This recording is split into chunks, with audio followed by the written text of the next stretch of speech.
Emily and James had just returned from their beautiful wedding ceremony, hearts filled with joy, laughter, and excitement. The day had been perfect, and they couldn't wait to unwrap the many thoughtful gifts they had received from family and friends. As they sat together on their cozy couch, they eagerly opened each gift one by one, smiling at the warm messages and admiring the lovely presents. But then, a peculiar gift caught their attention. It was wrapped in shimmering golden paper, gleaming in the soft light of the room. However, there was no name on the package, no note attached. "Who would send us something without a note?" James asked, raising an eyebrow. He looked puzzled, but Emily was already tearing open the golden wrapping paper. As the last of the paper came off, they found a stunning mirror inside, framed with intricate gold details. Its ornate frame sparkled under the light, catching their eyes. "I love this." "Mirror!" Emily exclaimed, her face lighting up with excitement. But James wasn't as convinced. "A mirror as a wedding gift?" James asked, his brow furrowed in confusion. "Who would give us a mirror with no message attached? It feels strange."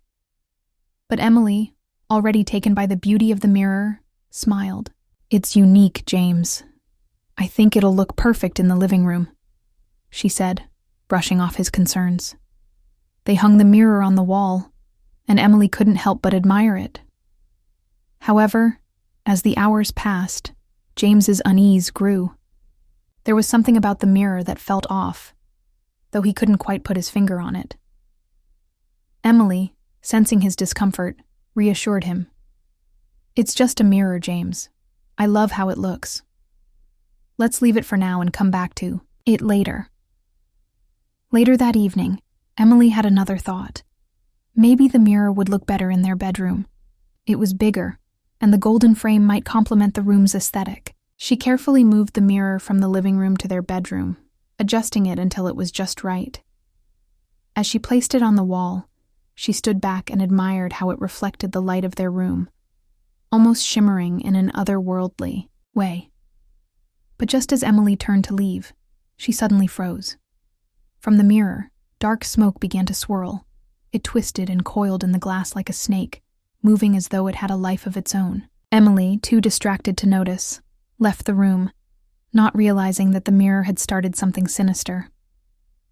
That night, after a joyful evening of unwrapping gifts and celebrating, Emily and James finally lay down in their cozy bed. They whispered sweet things to each other, holding hands, and drifted off into a peaceful sleep.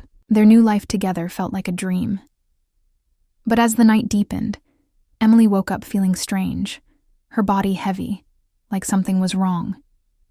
She turned to James to find him still fast asleep, his breathing steady. But something was off. Emily couldn't shake the sensation that someone, or something, was watching them. The morning arrived, and Emily woke up with a smile, still basking in the glow of their wedding night. "Good morning, honey," she said as she stretched, gazing at James. But James turned to her with a confused expression. "Good morning," he replied, grinning. Before he could say anything further, Emily teasingly added, "Honey, the style you gave me last night was incredible. I've never felt anything like that before. The best love I've ever had." James's smile faltered, and he looked at her in confusion. "What do you mean, Emily? I didn't wake up last night. I've been sleeping straight through," he said, bewildered. Emily laughed, thinking he was just being shy. "Oh, come on, don't be shy. I'm talking about how you lifted my legs and gave me those different styles all night," she said, giving him a playful grin. But James's face turned serious. "Emily, I really don't know what you're talking about. I didn't wake up last night," he said, his voice now filled with concern. The room fell silent. Emily's smile faded, and she stared at James, realizing that he wasn't joking. He really hadn't been awake. She felt a chill run down her spine. Before either of them could speak again, there was a knock at the door. Emily's heart raced. She walked over to open it, and when she saw her younger stepsister, Sophie, standing there with luggage, a wave of unease swept over her. "Good morning, Sophie," Emily greeted her, trying to mask the tension in her voice. "Mama said I should come early to help you with the chores," Sophie explained cheerfully. Emily glanced back at James, who was still sitting on the bed, deep in thought. "Isn't it a bit too early for that?" Emily asked, confused. "No," Mama insisted, Sophie replied. "She thought I could get a head start and settle in. It's only polite to help you since I'll be staying here for a while." Emily, still feeling uneasy, forced a smile. "Well, it's good to have you here," she said, though her mind kept returning to the strange things that had been happening. As they settled Sophie in and began catching up, Emily couldn't help but feel that something wasn't right. Days turned into weeks, and soon Emily discovered she was pregnant. The news filled both her and James with excitement and joy. They began eagerly preparing for their baby, imagining the little one's arrival, planning each detail of their future together. But just as things seemed to settle, a dark figure began to emerge once again, this time more menacing than ever. As Emily lay sleeping one night, dark, misty smoke once again filled the room, coming from the mirror. A shadowy figure materialized, its eyes dark, filled with malice. It moved toward Emily as she slept deeply, unaware of its presence. When Emily woke up the next morning, she felt a strange weakness wash over her. She looked down and gasped in horror. Blood had soaked the sheets. She screamed, waking James. In panic, they rushed to the hospital, but after what felt like an eternity of waiting, the doctor returned with tragic news. Emily had lost the baby. Heartbroken and confused, Emily couldn't understand what was happening.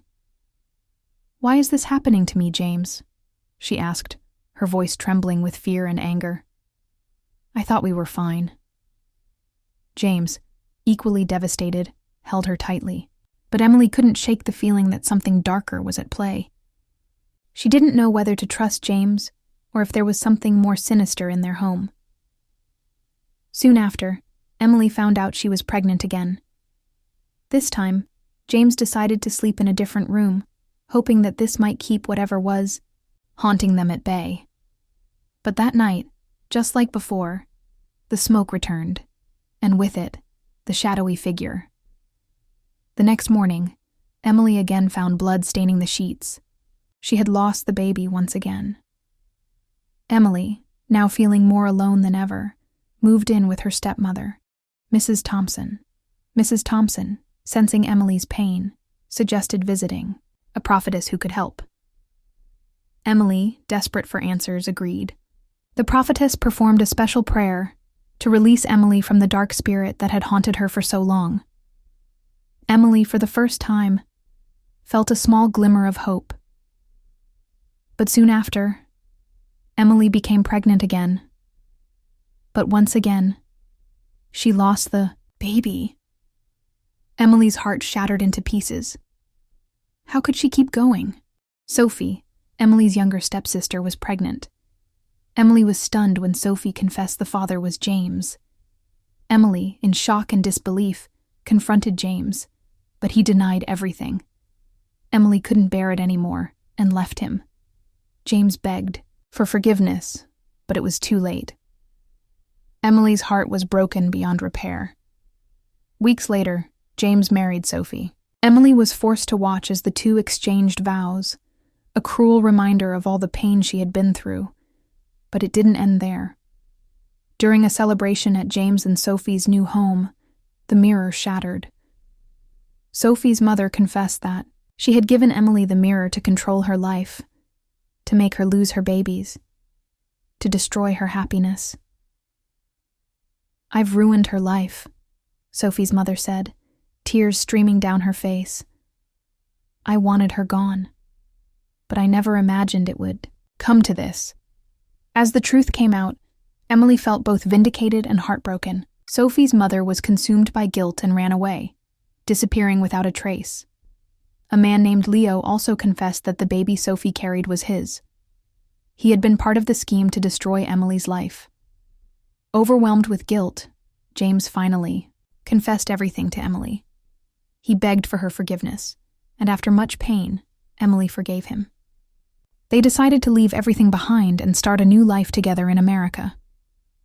Months passed, and Emily found out she was pregnant again.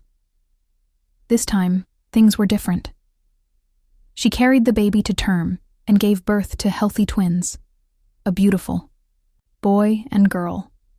Finally, after all the pain, heartbreak, and betrayal, Emily and James found their happiness. The house that had once been filled with grief and sorrow was now filled with love and laughter